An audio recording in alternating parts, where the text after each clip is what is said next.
Still carrying trays, huh? Some things really never change. Once a charity case, always a charity case. Chad Whitaker said it loud, across the whole ballroom of the country club, so that the entire 15-year high school reunion could hear him. And the people at his table laughed the way people laugh when the most popular man in the room gives them permission to be cruel.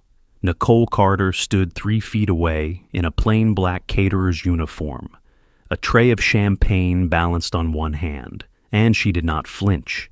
She looked at Chad, heavier now, louder now, a gold watch one size too flashy on his wrist. The way you look at a boy you used to know, and she said nothing at all.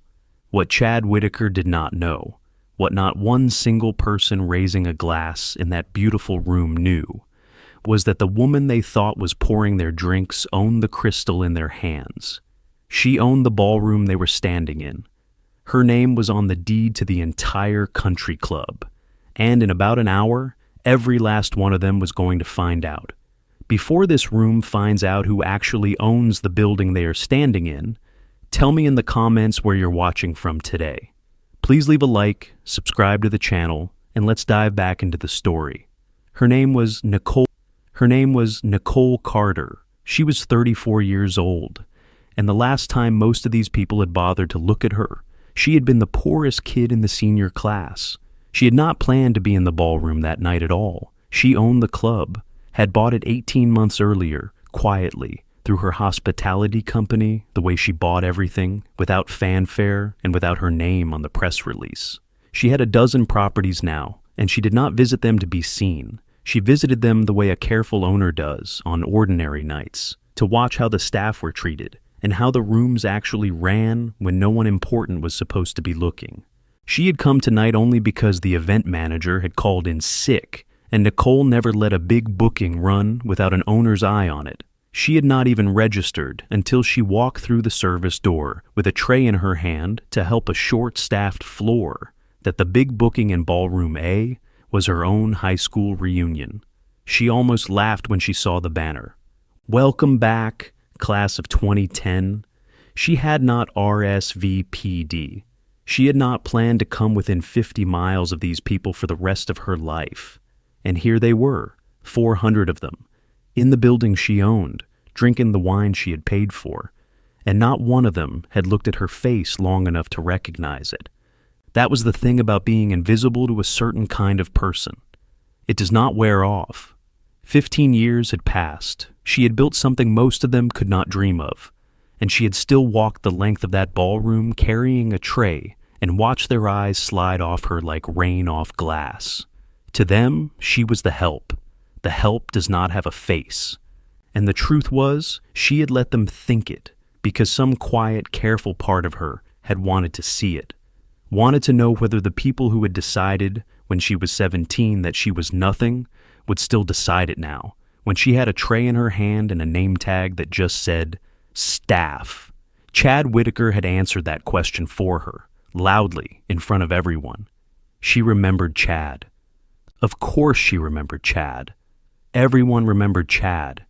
He had been the king of that school, quarterback, homecoming, the boy whose father owned 3 car dealerships and who had never once in his life been told no. And he had been the one, more than anyone, who made sure Nicole Carter knew exactly where she stood. The free lunch girl. The girl in the same 2 outfits. The girl whose mother cleaned houses, including, for one excruciating year, the Whitaker's own. Chad had a gift for finding the one thing a person was most ashamed of and saying it out loud at the exact moment it would do the most damage. And he had spent 4 years practicing that gift on Nicole. So, when he looked up from his table tonight, 15 years and 40 pounds later, and saw a black woman in a caterer's uniform carrying his champagne, something in him had lit up with an old, ugly delight. Because here, at last, was proof of the story he had always told himself, that the world sorted people correctly, that he had ended up on top because he belonged on top, and she had ended up carrying his drinks because that was where she belonged. He could not have designed a more satisfying moment if he had tried. The free lunch girl still serving him. Some things never change. Nicole set the tray down on the side station very calmly, and she was just deciding how she wanted to handle this, because she did want to handle it on her own terms, in her own time, when the club's floor manager came hurrying across the ballroom toward her with his face tight and anxious, the way staff hurry when they have just realized something. He did not lower his voice quite enough. "Ms. Carter," he said, slightly breathless, stopping in front of her and standing up very straight. "I'm so sorry. I didn't know you were on the floor tonight. Is everything all right? Is there anything you need? Should I—" He glanced confused at the tray in her hand. "Ma'am, you really don't have to do that." And at his table, 20 feet away, Chad Whitaker's laughter died in his throat, because the floor manager of the country club had just called the caterer Ms. Carter and ma'am, and had asked her, the free lunch girl, the help, if there was anything she needed. Nicole did not answer the manager right away. She put a hand lightly on his arm, a small, calming gesture, the gesture of a boss who does not want a scene before she is ready for one, and she said quietly, "Everything's fine, David. I'm just having a look around. Go on and take care of the floor. We'll talk in a bit." And David, who had worked for her for a year, and knew that calm voice meant she was 3 moves ahead of everyone in the room, nodded and went, throwing one baffled glance back at the table of laughing alumni who had apparently been giving his owner a hard time. To understand what was about to happen in that ballroom, you have to understand how Nicole Carter got from the free lunch line to the deed in the county records, and you have to understand it the way she lived it, which was not as a fairy tale but as a series of very deliberate decisions made early and kept. She had figured out something at 17 that most people never figure out at all, that the people who humiliated her were not going to stop, and that she had exactly 2 ways to respond to it. She could believe them, could accept the label they had stapled to her, free lunch girl, charity case, nobody, and live down to it. Or she could decide, privately, coldly, that she would simply outwork the verdict. She chose the second one in the school cafeteria the day Chad Whitaker knocked her tray out of her hands by accident, and the whole table laughed while she knelt on the floor picking up her food. She did not cry. She picked up the food, and she thought, with a clarity that frightened her a little, "I am going to own rooms like this one day, and people like you are going to work for me." She had been 17. She had no idea how. She just decided it was true and started walking toward it. She worked through community college waiting tables, actual tables, real trays, which was the small, bitter joke under tonight's whole scene. And she learned the restaurant business from the floor up the way you can only learn it from the floor. She watched which managers kept staff and which burned through them. She watched which rooms made money and why. She took every miserable double shift as free tuition. By 25, she was managing a struggling banquet hall that everyone had written off, and she turned it around in a year, not with magic, but with the things she had in surplus and everyone else seemed to lack. She actually paid attention. She knew every server's name. She knew which table of a wedding tipped and which complained. She treated the dishwashers like human beings, and they ran through walls for her. The owner, an old man with no children, watched her do it and quietly sold her the place on terms, because he wanted it in the hands of someone who gave a damn. That was the first one. She named the company after nothing, Carter Hospitality Group, plain, no story, and she built it the way she had built everything, quietly, one undervalued, overlooked, written-off property at a time.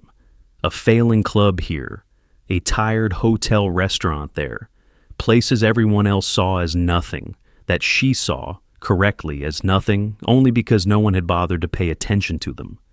She had a gift, it turned out, for exactly that, for walking into a room the world had given up on and seeing what it could be. She had a great deal of practice at being the thing the world had given up on. She knew the feeling from the inside. By 34, she owned 11 properties, employed almost 600 people, and had never once put her face on any of it. Not out of false modesty, out of strategy, and out of something older than strategy. She had learned at 17 exactly how it felt to be looked through, and she had decided she would rather be underestimated than admired. Underestimated people get to see who you really are. The whole world shows you its true face when it thinks you are no one. Nicole had built an empire, in large part, by being consistently profitably underestimated in exactly the way this ballroom was underestimating her right now. And then, 3 days ago, on the Friday before this reunion, she had signed the papers on her 12th acquisition. She had not chosen it for revenge. That was the part even her own lawyer had not quite believed. It had come to her the way deals came to her, a distressed business, badly run, drowning in debt. Available cheap because no one competent wanted the headache. Her acquisitions director had flagged it, run the numbers, recommended it. A regional company with good bones and a catastrophically bad owner who had inherited it from his father and run it into the ground in a decade of bad bets and worse management. The numbers worked. The workers, a few hundred ordinary people whose jobs would vanish if it went under, were worth saving. So, she had signed. The company was called Whitaker Auto Group. 3 dealerships, founded by Chad Whitaker's father, run into bankruptcy by Chad. She had signed the papers to buy it on Friday. Tonight was Saturday. And Chad Whitaker, 20 feet away, raising another glass, still chuckling about the free lunch girl carrying his champagne, had absolutely no idea that the woman he had just humiliated in front of 400 people had, 72 hours earlier, quietly become the owner of everything his family name was attached to. To understand why Chad Whitaker was being so loud that night, you have to understand that loud was the only thing he had left. The story Chad told at that reunion, the story he told everywhere, was that he was a successful businessman, the 3rd generation running the family auto group, busy and important and exactly as on top as he had always been. Almost none of it was true anymore. The dealerships his father had built into the pride of the county were, by that Saturday, a smoking financial crater. Chad had inherited a healthy business at 28 and spent a decade proving he had no idea how it worked. He had bought a yacht the company couldn't afford, and a lake house it could afford even less. He had run off the experienced managers who made him look bad and replaced them with friends who told him he was a genius. He had borrowed against everything, twice, and when the bills came due, he had borrowed again, until there was nothing left to borrow against and the bank stopped returning his calls. By the time of the reunion, Whitaker Auto Group had filed for bankruptcy. The lots were half empty. The staff hadn't gotten a straight answer about their jobs in months, and the whole thing had been quietly put up for sale by the creditors at a price that reflected the disaster it had become. Chad told no one. He could not have said the words out loud if his life depended on it.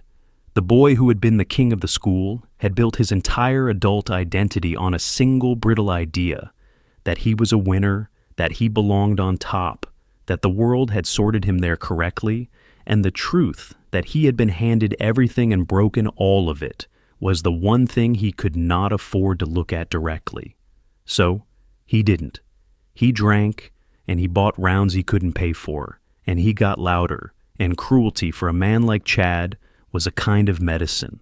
Every time the ground felt like it was sliding out from under him, and it had been sliding for 2 years now, he could plant his feet by finding someone smaller and stepping on them. It made him feel tall again for a minute. It was why he had a special, almost grateful hatred for anyone who reminded him of the bottom. The valet, the busboy, the cleaning crew, anyone whose presence whispered that there was a long way to fall and people already living down there. He needed them beneath him. He needed it more, not less. The more his own footing crumbled. So, when Chad Whitaker, 3 drinks in and 2 years into a slow-motion ruin he could not admit to anyone, had looked up and seen Nicole Carter, the free lunch girl, the poorest kid in the class, the living symbol of the bottom he was terrified of, standing in front of him in a caterer's uniform with a tray of his champagne, it had been like a gift from heaven. Here was proof. Here was the universe agreeing with him. He was still up here, and she was still down there, exactly where they both belonged, and for one warm, boozy moment, Chad Whitaker had felt like the king of the school again. He had no idea that the floor had already gone out from under him 3 days before, and that the hand that had pulled it out belonged to the woman he was busy humiliating. He had, in fact, ignored 4 calls that week from a number he didn't recognize, and deleted 2 voicemails without listening because Chad had reached the stage of ruin where he no longer answered unfamiliar numbers. They were always bad news: a creditor, a lawyer, someone wanting money. He did not know that one of those calls had been from the acquisitions office of Carter Hospitality Group's parent holding company, trying to reach the former owner of Whitaker Auto Group to discuss the transition. He had let the news that would have changed his entire night go to voicemail and deleted it because he could not stand to hear one more voice tell him the truth about where he actually stood. That was Chad all over. The information that could have saved him from the worst public humiliation of his life had been sitting in his own phone, and he had thrown it away unheard because hearing it would have meant admitting something he could not admit. Across the ballroom, Nicole watched him hold court at his table, watched him refill his glass and lean back and bask in the laughter of people who, she suspected, liked him a good deal less than they pretended to. And she felt something she had genuinely not expected to feel, not triumph, not yet. Something closer to a strange, cold pity. The pity you feel watching a man stand confidently on a floor you happen to know is no longer there. She knew exactly what he did not know.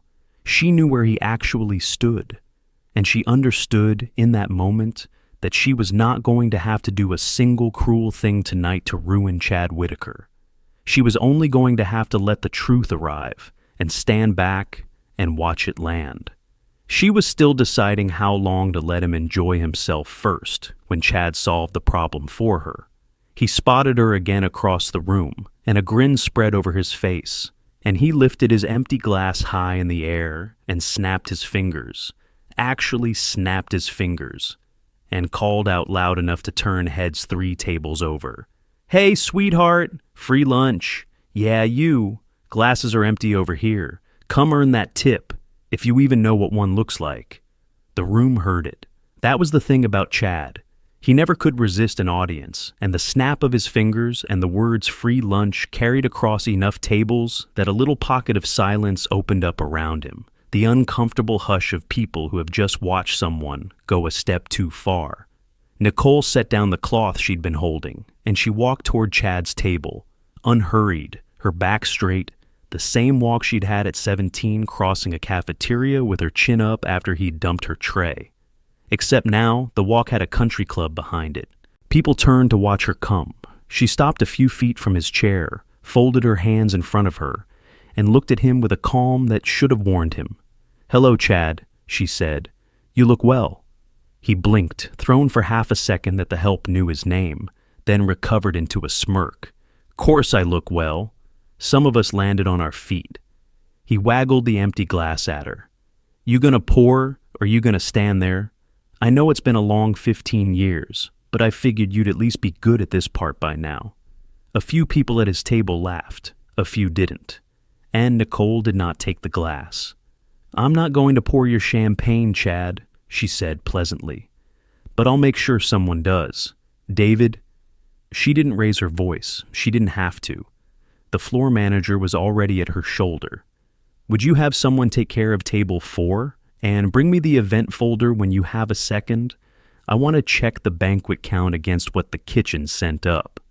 "Right away, Ms. Carter," David said, and there was something in the crisp, deferential way he said it, the way a man speaks to the person who signs his checks, that made the laughter at Chad's table falter. Chad's smirk curdled into a frown. "Why is he calling you that?" he said. It wasn't quite a question.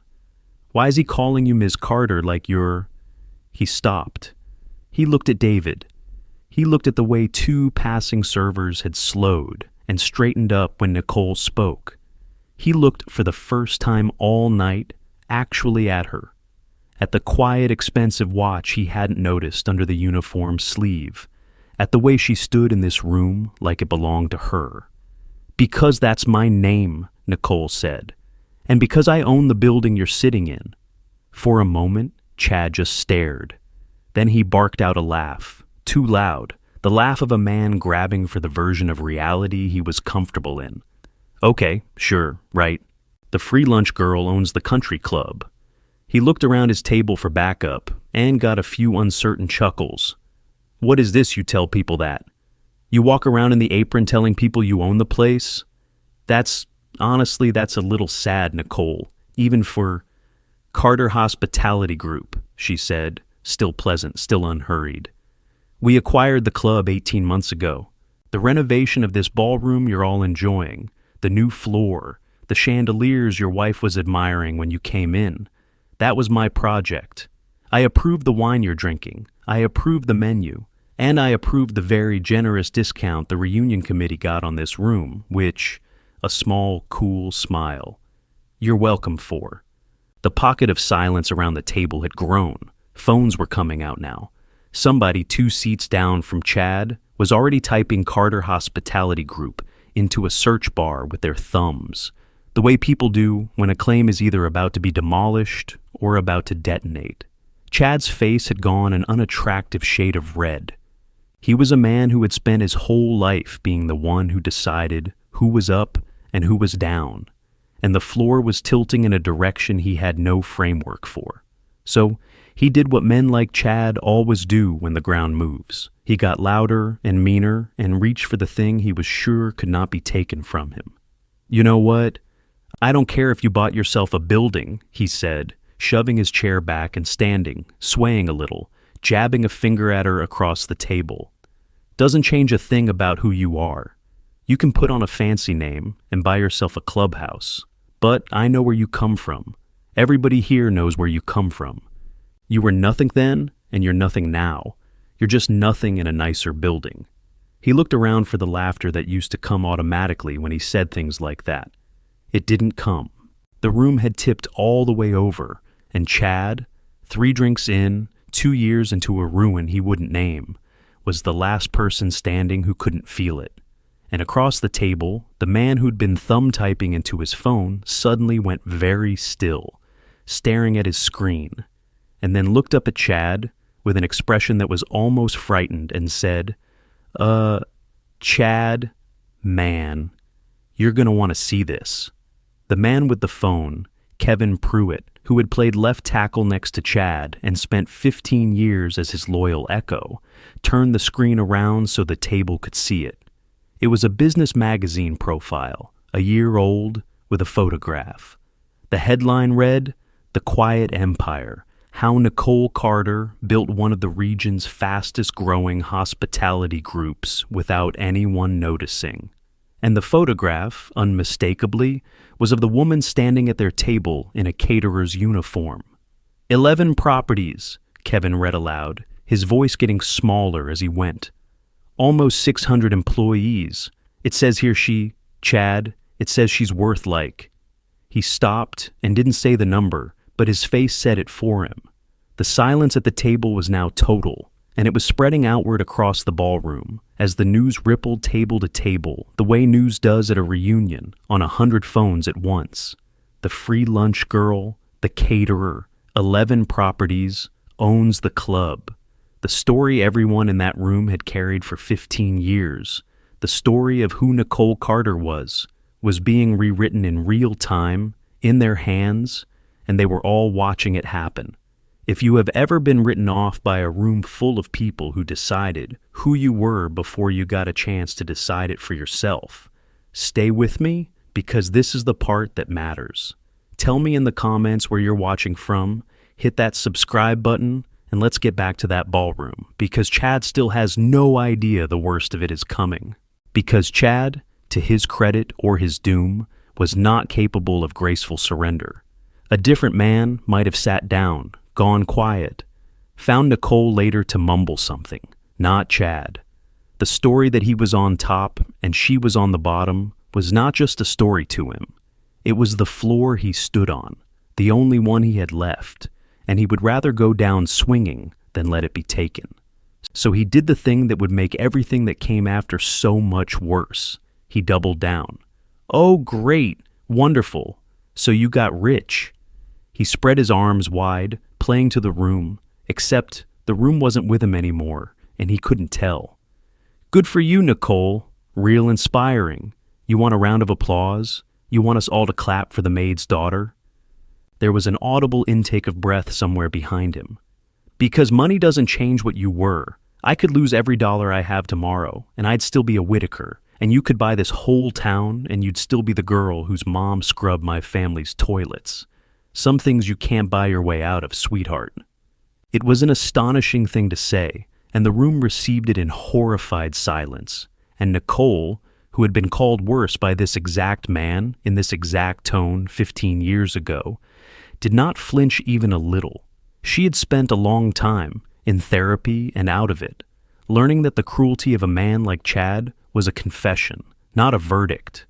Every word he was spitting at her was really about himself, about the terror underneath, and she could hear it now, the way you hear a song you finally learned the meaning of.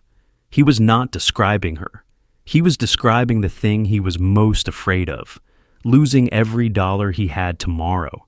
He had said it like a hypothetical. She knew it was a memo from his own near future.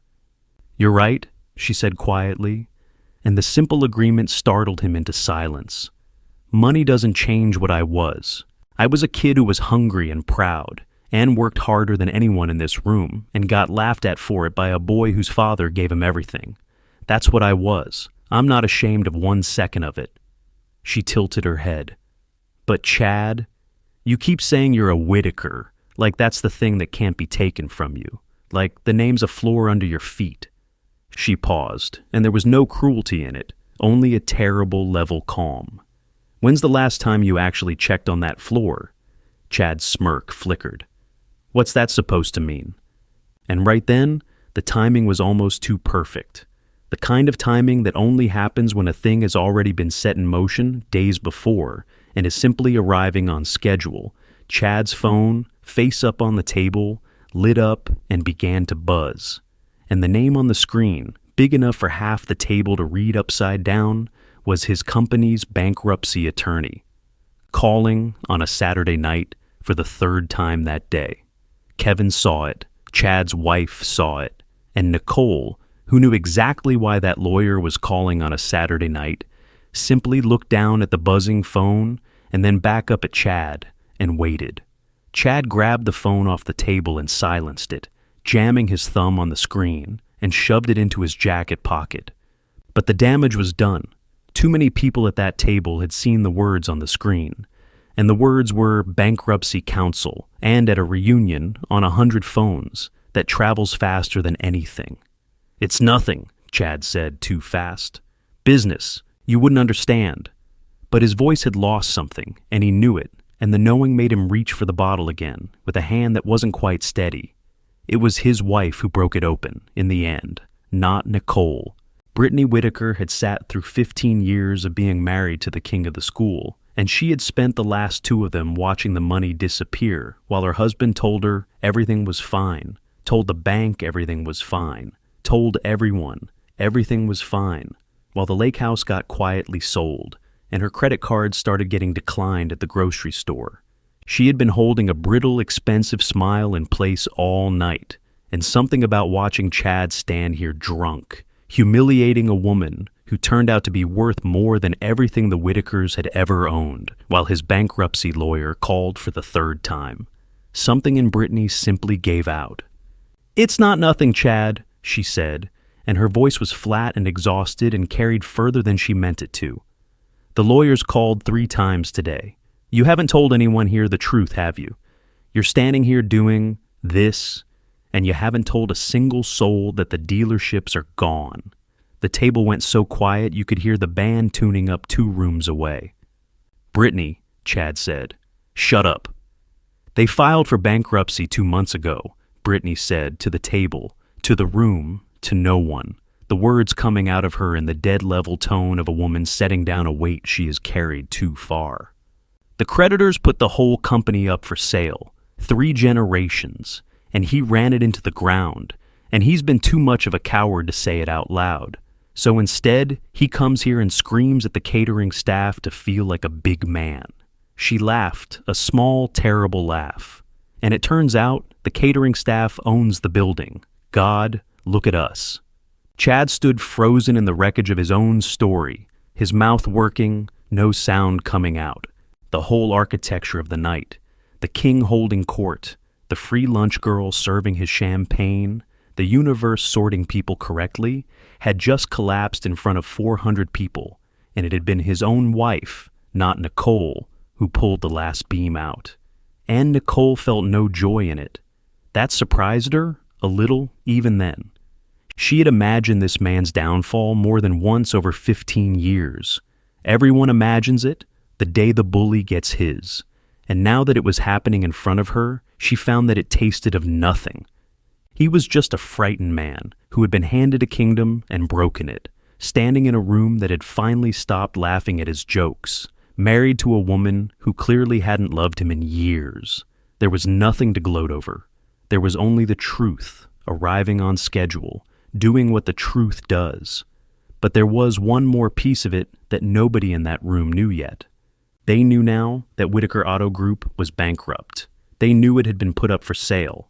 What they did not know, what even Brittany did not know, because Chad had been deleting the voicemails, was that the sale had already happened. 3 days ago, Friday. The company had a new owner. Who bought it? Kevin asked, into the silence, the question hanging there. The company. The creditors sold it. Friday. It was in the filing notice. Somebody bought all 3 dealerships. He looked at Chad. Who bought it, man? Chad didn't know. That was the awful, comic, terrible heart of it. Chad genuinely did not know, because the answer had been in the voicemails he'd deleted unheard. In the calls from the unfamiliar number, he'd been too scared to answer all week. He had thrown away the one piece of information that mattered most, and now he was about to receive it in the worst possible way, in the worst possible room, in front of every person whose opinion he had ever cared about. Slowly, every head at the table, and then, as it rippled outward, half the heads in the ballroom, turned toward the only person in the room who was standing perfectly still, perfectly calm, with the faint, sad expression of someone who has been waiting a long time for a hard thing to finally land. They turned toward Nicole Carter, and Chad, following their eyes, looked at her too, and something in his face began to come apart before she even said a word, because some animal part of him had already done the math that his pride had been refusing to do all night. No, he said quietly. No, you didn't. I didn't know it was yours when my team brought it to me, Nicole said, and her voice was gentle now, almost kind, which was somehow worse than anything cruel could have been. I want you to know that. It wasn't personal. It was just a good company with a few hundred good people about to lose their jobs because of bad management. She held his eyes. I signed the papers on Friday, Chad. Carter Hospitality's parent company bought Whitaker Auto Group, all 3 lots. A pause. I tried to call you 4 times this week. You never picked up. For a few seconds, Chad Whitaker did not move at all. And then the fear underneath everything finally broke through the surface, and it came out, the way it always did with him, as rage. This is a setup, he said. His voice climbed. You planned this. You've been planning this. You bought my family's company to humiliate me. You put on the little apron. You set the whole thing up so you could do this in front of everybody. He was pointing at her again, his hand shaking now, spit at the corner of his mouth. This is fraud. This is some kind of, you can't just, that company's been in my family for 3 generations. You think you can just steal it because you're still mad about high school? I'll fight this. I've got lawyers. You hear me? I will tie this up in court for 10 years before I let the free lunch girl get her hands on my name. It was almost impressive, the speed with which he assembled a conspiracy out of his own catastrophe. In the space of 30 seconds, Chad had gone from not knowing who bought his company to being certain that the entire thing, the bankruptcy, the sale, the reunion, the apron, the universe, had been engineered by Nicole Carter for the sole purpose of hurting his feelings. It was easier than the truth. The truth was that he had destroyed the company himself, over 10 years, with both hands. and that the woman buying it had done him and his employees a mercy. But the truth required him to be the author of his own ruin, and the conspiracy let him be the victim of hers, and Chad reached for the version that hurt less the way he reached for everything that hurt less. "Chad!" Nicole did not raise her voice. "I'm going to say this once, clearly, in front of everyone, so there's no confusion later. I did not buy your company to hurt you. I didn't know it was yours until the file was already on my desk. And there is no fraud. The creditors put it up for public sale, my company made a fair offer, and a federal bankruptcy court approved it on Friday. You can call your lawyer." She nodded at his jacket where the phone had buzzed. "In fact, I think that's what he's been calling all day to tell you. There's nothing to fight. It's done. It's been done for 3 days, while you were here calling me sweetheart." "You're lying," Chad said, but it came out cracked. "She's not lying." It was Kevin again, still holding his phone, his loyalty to Chad visibly dissolving in real time as he scrolled. "It's right here, man. Public filing. Whitaker Auto Group, assets acquired by," he squinted, "a subsidiary of Carter Hospitality Holdings, sale approved. It's got Friday's date on it. It's real, Chad. It's a court document. There's no fighting a court document." Chad snatched for Kevin's phone, and Kevin pulled it back, and that small motion, the King's own lieutenant flinching away from him, seemed to land on Chad harder than anything Nicole had said. He stood there in the middle of the ballroom, swaying slightly, looking around at a room full of faces that were no longer afraid of him, no longer impressed by him, no longer laughing at his jokes, looking at them the way a man looks around a house he just realized has been empty for years. "You did this," he said again, but the rage had drained out of it now and left only something small and bewildered underneath. "Why would you do this to me?" And that question. Why would you do this to me? The question of a man so lost inside his own story that he genuinely could not conceive of a world that did not revolve around hurting or flattering him. That was the question that made Nicole understand exactly what she was going to do. Not the petty thing, not the cruel thing, however richly he'd earned it. Something else, something that would land on Chad Whitaker harder than any revenge, and would mean something to the few hundred employees of Whitaker Auto Group who had no idea their fate had just been decided in a country club ballroom by a woman their old boss was busy calling free lunch. But before she could say any of it, a voice spoke up from a nearby table, an older woman's voice sharp with disgust. A classmate's mother who had come as someone's guest and watched the whole ugly thing unfold. "Chad Whitaker," the woman said.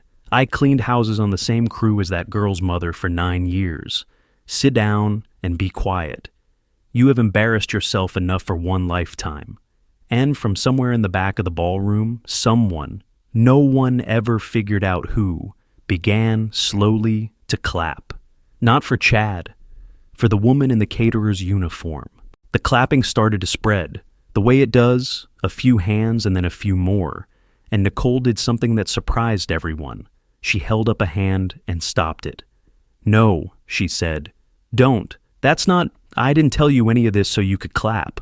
She looked around the ballroom at the 400 faces, and when she spoke again, her voice was clear enough to carry to the back. "I'm going to say something, and then I'm going to let you all get back to your reunion, because most of you came here for the right reasons, and you don't deserve to have your night turned into this." She let the room settle. "There are about 300 people who work at Whitaker Auto Group," she said. "Salespeople, mechanics, the woman who's run the front desk for 20 years, the guys in the service bay who've got kids and mortgages and no idea, tonight, whether they're going to have a job on Monday. Because for 2 months, nobody's told them the truth about what's happening to the company they gave their working lives to." She paused. "I want to say this where there are witnesses, so it's on the record. I'm not closing those dealerships. I'm not stripping them for parts. I bought that company because it's a good business that was badly run. And the first thing I'm going to do Monday morning is drive out there and tell 300 frightened people that their jobs are safe. That's what this is. That's all this ever was. A good company, full of good people, that needed an owner who actually pays attention. It was somehow the most devastating thing she could possibly have said to Chad Whitaker, because it made unmistakably clear, in front of everyone, the difference between the two of them. He had inherited those 300 people and treated the company like a toy and a piggy bank until it broke. She had bought it from the wreckage, and the very first thing on her mind was the woman at the front desk and the men in the service bay. He measured a business by what it could buy him. She measured it by the people it kept fed. Standing side by side in that ballroom, the contrast did more damage to Chad than any insult could have, because it was true, and everyone could see it was true, including, somewhere down underneath the denial, Chad himself. "You're doing this to look good," Chad said, but weakly now, a man swinging at air. "You're doing this so everyone thinks you're a saint." "Maybe," Nicole said. "Or maybe I just know what it's like to be one of the people whose whole life is being decided in a room they're not allowed into, by people who never once thought about them." She looked at him steadily. "I spent my whole childhood being one of those people, Chad. You made sure I knew I was one of those people. So, when I own the room now, and I do own the room now, I think about them first. That's not being a saint. That's just remembering. And that landed in the ballroom in a way that nothing else had, because there were people in that room, more than a few, who had their own version of having once been the kid in the cafeteria, the one nobody thought about. And Nicole's words found all of them at once. The reunion had been, up to an hour ago, a room full of people performing the most successful versions of themselves. Now it had become something quieter and more honest. A room full of people remembering who they had actually been at 17, and who they'd been kind to, and who they hadn't. Brittany Whitaker stood up from the table. She did not look at her husband. She walked over to Nicole, and in a low voice that only the nearest few could hear, she said, "I'm sorry. For tonight and for... I knew him in high school too. I saw what he did to people. I told myself it was just how he was." She shook her head. "Those 300 people are lucky it's you, that's all. I just wanted to say that." And she picked up her purse and walked out of the ballroom, leaving Chad standing alone at the table. And it was hard to say which loss had hit him harder, the company, the room, or the wife who just chose in this moment, in front of everyone, to stop pretending. Nicole watched her go, and then turned back to find that the night had one more thing waiting for her, because a woman about her own age had come up quietly beside her, holding something in both hands, her eyes already wet. It was someone Nicole recognized instantly, even after 15 years. "Nicole," the woman said, "I don't know if you remember me. Dana Reyes. I sat behind you in homeroom." She swallowed. "I brought something tonight. I didn't know you'd be here, obviously. But I've kept it all these years, and I think you should have it." And she held out an old, battered high school yearbook, class of 2010, open to a page that Nicole had spent 15 years trying not to think about. Nicole took the yearbook, and she knew before she even looked down which page it was, because there was only one page in that book that could still reach into her chest after 15 years. It was the senior superlatives. Every class has them: most likely to succeed, best smile, class clown, voted on by the students, printed forever. And there, on that page, was a category that had not been official, that the yearbook committee had let slip through as a joke, because the yearbook committee that year had been run by Chad Whitaker and his friends. Most likely to clean your house. And under it, instead of a real photo, someone had pasted a tiny, cruel cutout. Nicole's school picture, shrunk down small, with a cartoon mop drawn next to it in ballpoint pen. Her 17-year-old face, smiling the careful smile of a girl who didn't have money for the nicer photo package, turned into a punchline that 400 families had taken home in hardcover and kept on their shelves forever. She had seen it for the first time at 17, in the school library when the books were handed out. She remembered the sound the table of boys had made. She remembered walking out with her chin up and her ears roaring and going home, and not telling her mother, because her mother cleaned houses to keep them fed, and Nicole would have died before she let her mother know that the world had turned that fact into a joke about her daughter. She had carried that page for 15 years. It was, if she was honest, somewhere underneath everything she'd built. The cold engine in the basement of the whole empire. I am going to own rooms like this one day. The mop cartoon was the day she decided it. The ballroom had gone very quiet again. People near enough to see the page were looking away, ashamed, because a lot of them had laughed at it once, or owned the book, or voted, or simply said nothing while it happened. "I have to tell you something," Dana said, her voice shaking. That night, after they handed out the books, I went home and I cried, because I'd seen them making it on the committee, and I didn't stop it. I was scared of them too.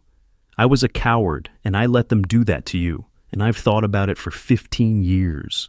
She wiped her face. I kept my copy because I couldn't throw it away, and I couldn't forgive myself for it. And when I saw the page tonight, before any of this happened, I was going to find you after and finally apologize. I didn't know you'd, she gestured around at the club, the staff, the whole impossible truth of it. I didn't know you'd become all this. I just wanted to say I was sorry to the girl from homeroom. That's all. And Nicole, who had walked into this room ready to be invisible, who had been called free lunch and sweetheart and nothing in a nicer building, who had been braced all night against the cruelty of these people, found that the thing that finally put a crack in her composure was not the cruelty. It was this. The kindness, 15 years late, from the one person who had been ashamed enough to keep the evidence and brave enough finally to say so. "I remember you, Dana," she said, and her voice wasn't quite steady now. "You were the only one who ever said good morning to me like you meant it, every day. You probably don't even remember doing it." Dana shook her head, crying openly now. "I remembered. For 15 years, when I thought about that school, you were the one good thing, one person saying good morning, like I was a person. You have no idea what that did. You weren't a coward, Dana. You were 17 and scared, like I was. And you're the only one in this entire room who came here carrying the truth instead of running from it." She closed the yearbook gently, and she looked up, and her composure came back, but it was a different kind now. Not the armor she'd worn all night, but something settled and clear.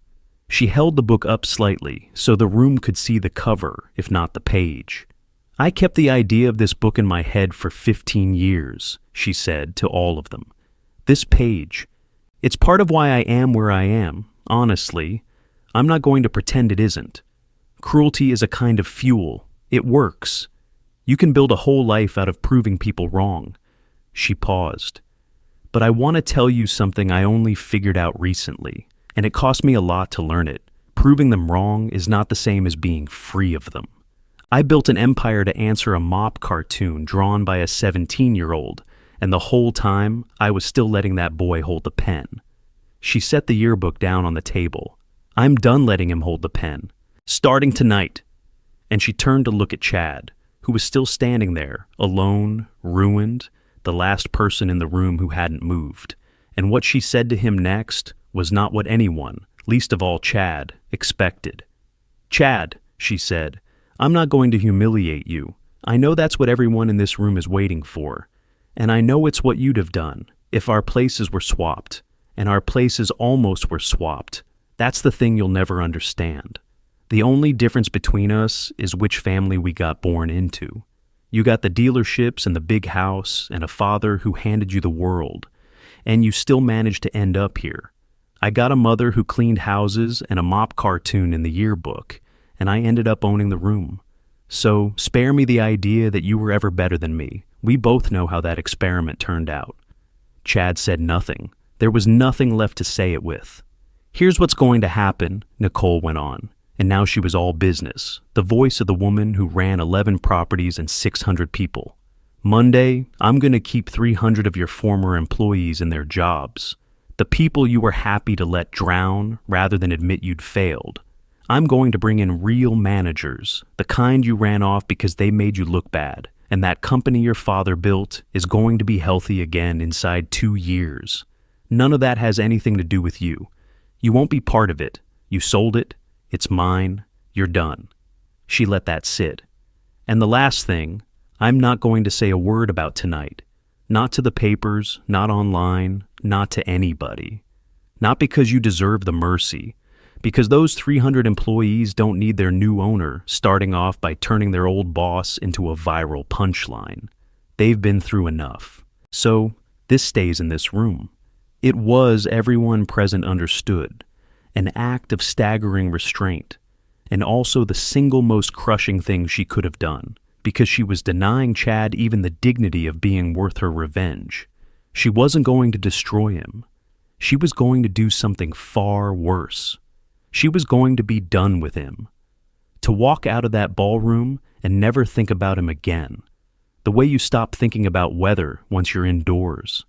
For a man whose entire self was built on being important, on being the one who decided things, being deemed simply not worth the effort was a sentence with no appeal. You think you're better than me, Chad said very quietly, the last ember of it. No, Nicole said, and she meant it. I used to. I spent 15 years building a whole life to prove I was better than you. Tonight's the night I figured out I don't need to be. I just need to be free of you. And I am. She picked up the yearbook, and she handed it back to Dana with a small, grateful squeeze of her hand. Keep that, she said softly. Not as the bad thing, as the night it finally stopped mattering. And she walked away from Chad Whitaker, turned her back on him the way she had at the start of the night. Except this time, the whole room understood what they were watching, and she went to find David, and to do the thing she had actually come to the building to do, which was to make sure the floor staff who had been working the reunion got sent home with their full pay and a bonus for the ugliness they had had to witness. The owner taking care of the people no one else in the room had thought about. It was the truest thing she did all night, and almost no one saw it, which was exactly how she preferred it. She thought that was the end of it. It was not the end of it, because Chad Whitaker was not, it turned out, capable of simply being done. He went home that night to an empty house, his wife gone to her sister's, and somewhere in the long, ugly hours before dawn, the bewildered shame curdled, the way it always did with him, back into rage and a plan. If he couldn't deny the sale, he'd attack the buyer. If he couldn't be the king, he'd be the victim, loudly, publicly, in a way that made Nicole Carter the villain of the story instead of him. By Monday morning, he had called a lawyer and a reporter he golfed with, and he had begun, with the last of his money and the last of his credibility, to build a case that the whole thing had been a predatory, racially motivated revenge scheme, that the rich black woman had targeted a struggling local family business to settle a personal score, and that the good people of the county should be very, very worried about who was buying up their town. It was a lie, top to bottom. But it was a lie with just enough shape to it to catch, and for about a week, in a certain corner of that county, it started to spread. For about a week, it worked. The reporter Chad golfed with ran a piece with a headline built to frighten people. Local family business sold out from under founder. Who is buying up our county? It did not mention that the family business had been bankrupted by the founder's grandson, or that the sale had been ordered by a federal court, or that the buyer was keeping every single employee. It mentioned prominently that Nicole Carter was an outsider, a big city company, and, in the careful, ugly, deniable way these things are done, it found 3 different ways to mention her race without ever quite saying why that was relevant. Chad gave a quote about 3 generations of his family's legacy being stolen by people who don't share our values. A few of his friends shared it. A few strangers who were looking for someone to be angry at shared it. For a few days, in the comment sections and the parking lots of that county, Nicole Carter was a story about a predator, and it landed where it hurt most, on the 300 employees, because they didn't know her. All they knew was that their bankrupt company had been bought by a stranger, and now the local paper was telling them the stranger was dangerous, and the man whose family name was on their paychecks for 30 years was on the news calling her a thief. Some of them got scared. Some of them believed it.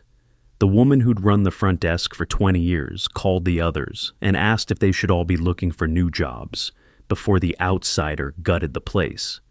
The thing Nicole had done out of decency, quietly saving their livelihoods, was being turned by the man who'd nearly destroyed those livelihoods into a reason to fear her. If you have ever watched a lie move faster than the truth, watch someone twist a good thing into a weapon while the honest people stayed quiet, stay with me, because this is where it turns. Tell me in the comments where you're watching from, hit that subscribe and the like button, and let's see what happens when the truth finally decides to show up. Because here is what Chad did not understand, the same thing he had never understood. Nicole Carter did not win by being the loudest voice in the room.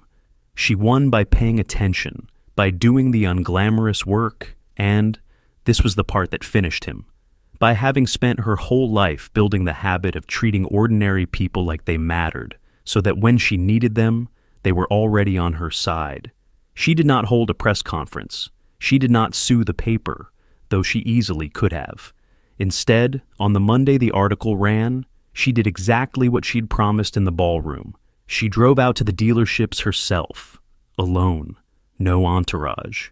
And she walked into the service bay where the mechanics were, and the showroom where the salespeople were, and the front desk where the woman of 20 years sat terrified, and she introduced herself, and she told them the truth, plainly, the way no one had told them the truth in 2 years. The company was bankrupt. It had been for months. Their old boss had hidden it from them. She had bought it, fair and legal, out of a court-ordered sale.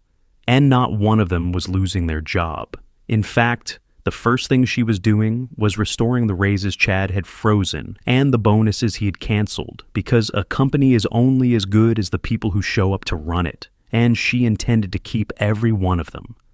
Then she did the thing that actually killed the lie. She didn't ask them to believe her. She said, "Don't take my word for it. Ask the people who used to manage this place, the good ones, the ones who left. Call them, ask them why they really quit. Ask them whether you're better off with me or with the man who ran them off." And she gave them the names, because the managers Chad had fired for making him look bad, the experienced people he'd run off so he could be surrounded by yes men, were still out there in that same county, and they had watched Chad destroy a good company from the sidelines for 10 years, grinding their teeth. When the employees started calling them, the truth came out in a flood. How Chad had really run the place, what he'd really done with the money, who had really been protecting those jobs, and who had been gambling them away on yachts. The former managers, several of them, agreed to come back and help Nicole rebuild, and a couple of them called the reporter directly on the record with documents. Within 10 days, the story had completely flipped. The same county that had briefly worried about the outsider was now learning in detail exactly how the hometown golden boy had bankrupted his father's company and then lied about it to 300 families, and exactly who had quietly stepped in to save those families' jobs. The narrative Chad had built to make himself the victim had become the spotlight that finally exposed the truth about him, and he had paid for the construction of that spotlight with his own money and his own mouth. Chad Whitaker's last gamble cost him the little he had left. When the truth came out, when the former managers went on the record, when the documents showed exactly how he'd bankrupted the company, when it became clear that the predatory outsider had restored the raises he had frozen and saved the jobs he'd gambled away, the county turned on him completely, and it turned with the special venom people reserve for someone who tried to make them feel ashamed of being decent.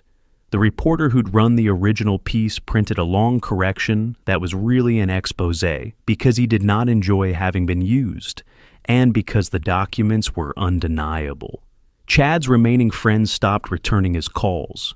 It is one thing to laugh at a rich man's jokes, another to be associated with him once the whole county knows what he did. The lie he had built to make himself the victim had, in the end, done what nothing else could. It had made his ruin a matter of public record, in detail, with his own quotes attached. He never sued. There was nothing to sue over. The sale was clean. The The court had approved it, and a defamation case would only have put him under oath about his own conduct, which his new lawyer told him, bluntly, was the last thing on earth he wanted. So the lawsuit Chad had threatened in the ballroom evaporated, the way all his threats eventually evaporated into nothing. And Nicole, this is the part that says everything about her, still did not go after him. She had promised in the ballroom that she wouldn't make him a punchline, and she kept that promise even after he tried to destroy her with a lie. She gave no interviews about him. When the reporter called her for a quote about Chad's conduct, she declined. When he pressed, she said only, "I'm not interested in talking about him. I'm interested in talking about the 300 people who work at those dealerships. Write about them." She let Chad's downfall be entirely his own doing, authored start to finish by his own hand, and she refused to add a single word to it, which meant that, for the rest of his life, Chad would never even have the comfort of being able to say she'd come after him. She hadn't. He'd done all of it himself. She'd just stopped catching him. There was one last time the two of them spoke, weeks later. Chad came to one of the dealerships, his father's flagship lot, the one with the family name still up on the sign for a few more days until the new signage arrived, because he'd heard Nicole was there for a walkthrough, and some last desperate piece of him needed to confront her, or maybe just to see it. He found her in the service bay, in a blazer now, instead of a caterer's uniform, talking with two mechanics about their kids, writing something down in a small notebook, the way she always did, when someone told her a name worth remembering. "You're really keeping it open," he said. He sounded hollow. "All of it. Everybody. I told you I would." He looked around the bay, at the lot, at the name still up on the sign that wouldn't be his much longer. "My grandfather built this," he said. "My dad ran it for 30 years, and I'm the one who—" He couldn't finish it. "I know," Nicole said, not unkindly. "That's the part that's going to follow you, Chad. Not me. I'm not your problem. I was never your problem. You are." She closed the notebook. "You had everything I would have killed for at 17, and you spent it making sure people like me knew our place, and you broke the one thing your family actually built. You don't need me to punish you for that. You're going to wake up with it every morning for the rest of your life. That's not me being cruel. That's just the bill coming due." She paused, and something in her softened, just slightly, the way it does in a person who has genuinely let go of a grudge and found nothing underneath it but tiredness. "I hope you figure out how to be somebody when there's no one left to look down on. I actually do. It's the only thing that'll save you, but that's your work. It was never mine." And she walked back to the mechanics and picked up the conversation about their kids exactly where she'd left it. And Chad Whitaker stood in the service bay of the company he'd lost, watching the woman he'd called free lunch run it better in a single afternoon than he had in 10 years, and then he left. And that was the last conversation they ever had. The dealerships came back. That was the quiet miracle that happened over the next year, the one that never made the news because turnarounds done right are undramatic. They look like 100 boring good decisions in a row. Nicole brought back the managers Chad had run off and gave them the authority to actually manage. She kept every employee and, within 6 months, restored every cut and added a profit-sharing plan because she had learned long ago that people who feel like owners work like owners. The woman who'd run the front desk for 20 years, her name was Gloria, became the office manager, the job she should have had a decade earlier and never got because Chad couldn't see past the desk she sat at. The service bay, which had been losing techs for years, started keeping them. By the second year the lots were full again, the company was profitable, and the name on the sign had quietly changed. Not to Carter, because Nicole never put her name on anything, but to something the employees voted on themselves. And Dana Reyes, the woman from homeroom who'd kept the yearbook for 15 years out of shame and brought it back out of courage, Nicole did not forget.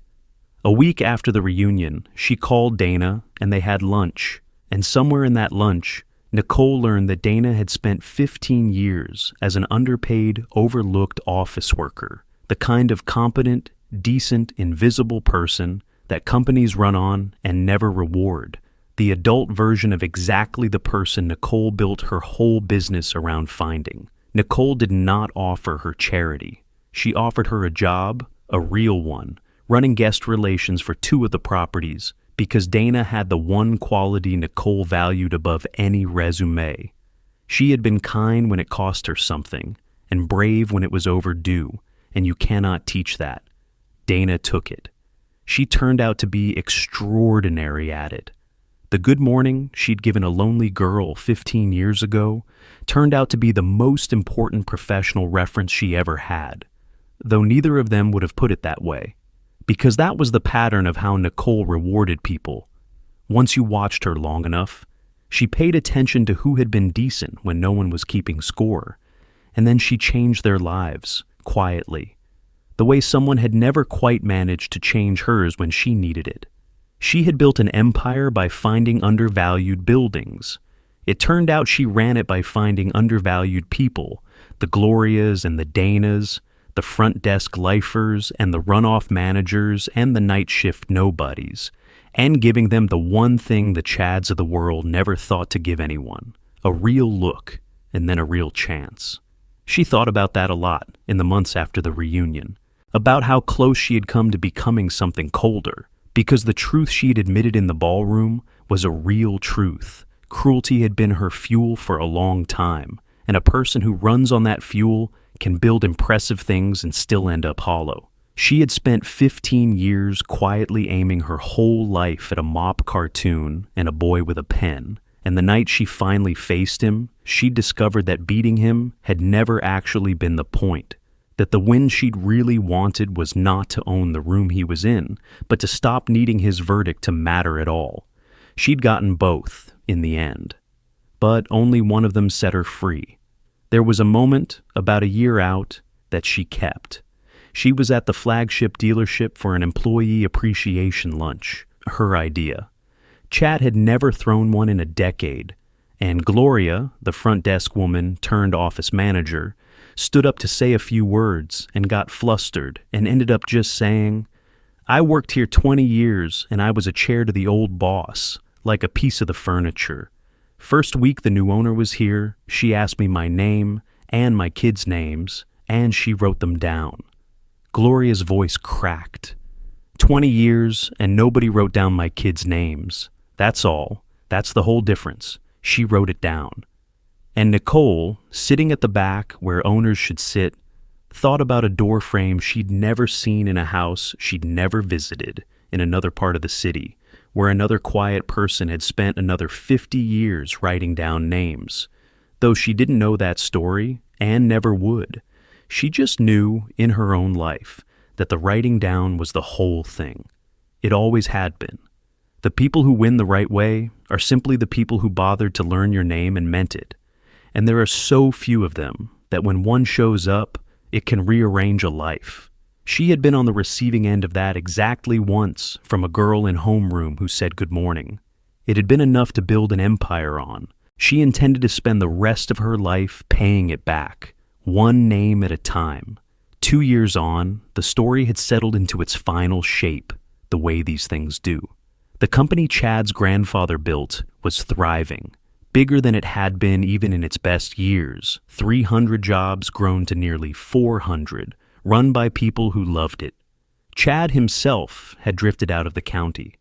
The big house went in the bankruptcy. The friends had already gone. Brittany's divorce was quiet and quick. Last anyone heard, he was selling cars on commission at a lot 2 states away, working for someone else for the first time in his life. And there was a grim justice in that which Nicole took no pleasure in and would not let anyone gloat about in her presence. She'd meant what she said in the service bay. His sentence was simply being himself, with no one left beneath him to stand on, and that was a heavier thing to carry than anything she could have done to him. Brittany, for her part, landed on her feet, went back to school, started over, and sent Nicole a short note a year later that just said, "Thank you for showing me what it looks like when somebody has actual character." I forgot it was a thing a person could have. Nicole kept that note.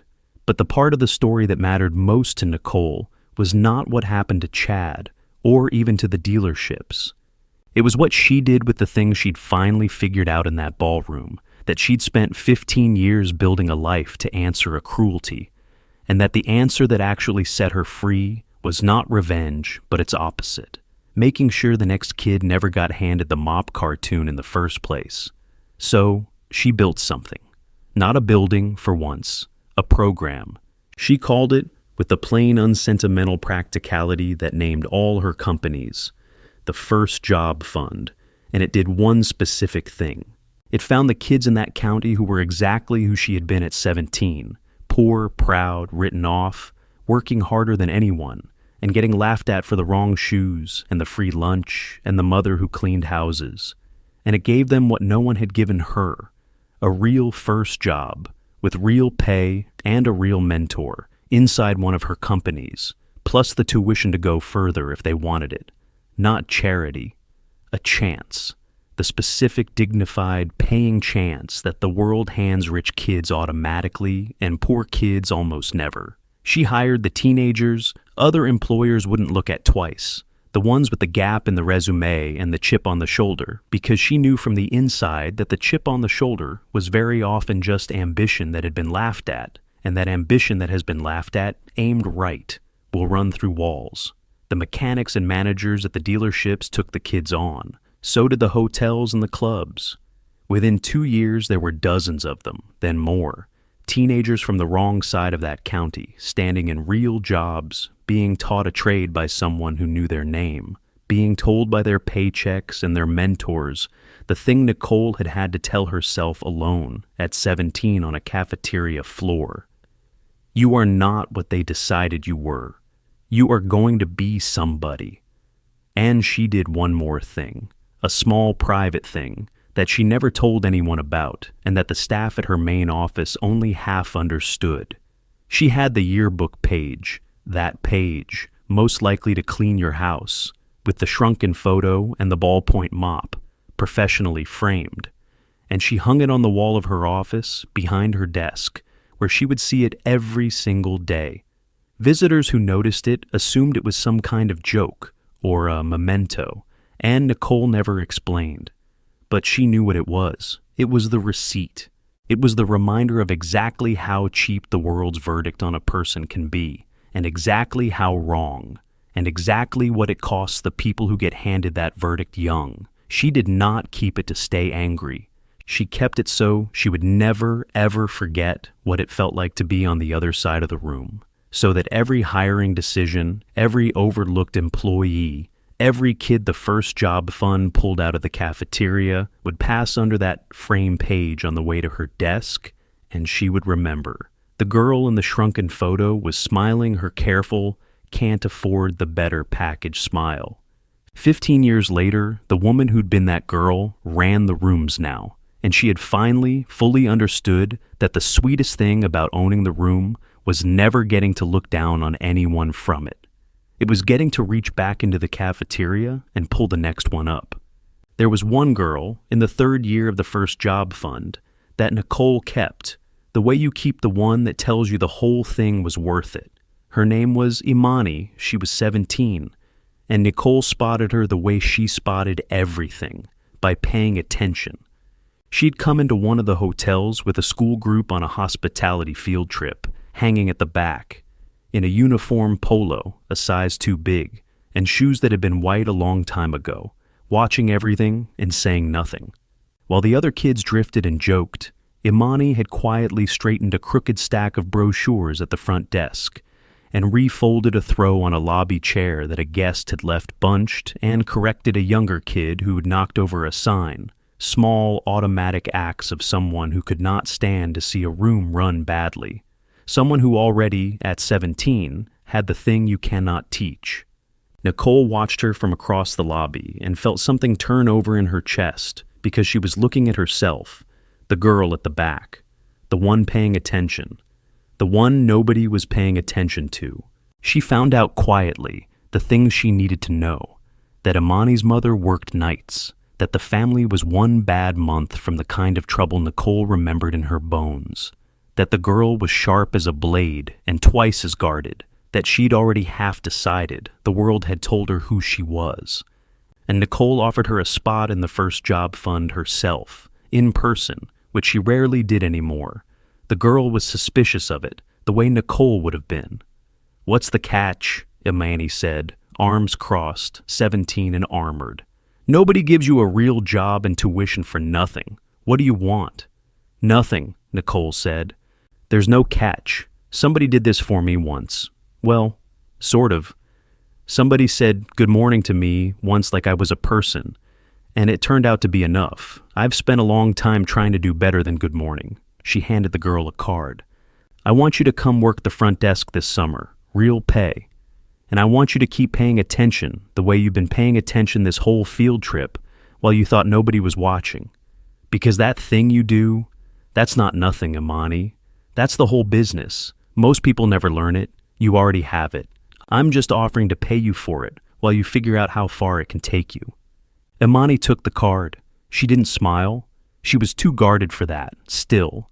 But something flickered in her face, the thing Nicole recognized because she'd felt it once on a cafeteria floor.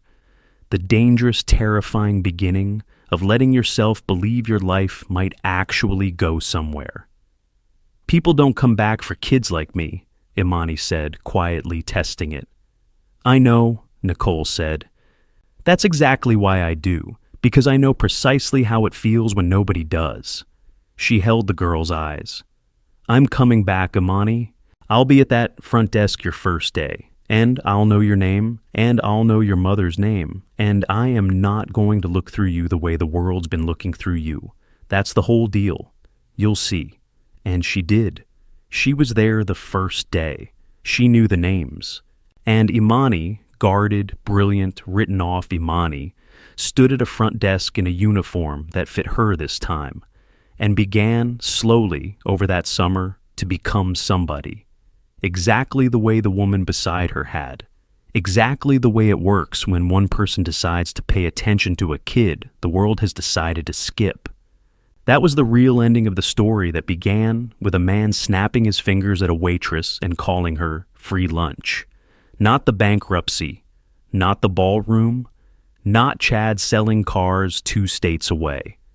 The real ending was a 17-year-old at a front desk who was going to grow up believing, because someone had shown her with a paycheck and a remembered name, that she was not what anyone had decided she was, and who would, in her own time, almost certainly come back for the next one. That was how it worked. That was the only way it had ever worked. One person reaching back, writing down a name. Nicole never did hang her own name on a single building. But if you knew where to look, you could trace her all over that county, in a thriving company that should have died, in a front desk manager whose kids' names finally got written down, in a homeroom classmate running guest relations, in a frame page of cruelty turned into a daily vow, and in a growing crowd of kids from the wrong side of town who were standing in real jobs being told they were going to be somebody. She had walked into a reunion as the help and walked out eventually as something the people in that ballroom had never once imagined the free lunch girl could become. Not rich. She'd been rich for years. That part was easy, and it was the least of it. Free. That was the thing she walked out with. Free of the pen, free of the verdict, free of the boy who'd drawn the mop, and finally, fully in possession of her own life. So, let me ask you something before you go. How many times have you been in a room, a school, a job, a family gathering, a reunion, and watched everybody quietly sort each other? This one matters, that one doesn't. This one's going places, that one's the help.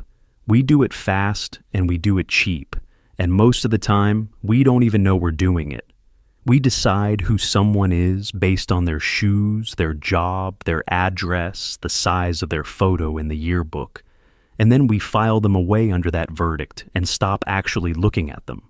Chad Whitaker did it to Nicole Carter at 17, and he was so sure he was right that he was still doing it at 35, snapping his fingers at a woman who owned the building he was standing in.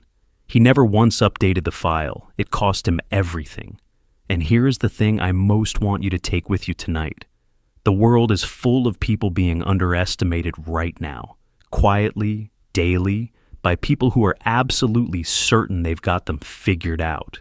The cleaner, the cashier, the kid at the back of the field trip in the shoes that used to be white, the woman carrying the tray.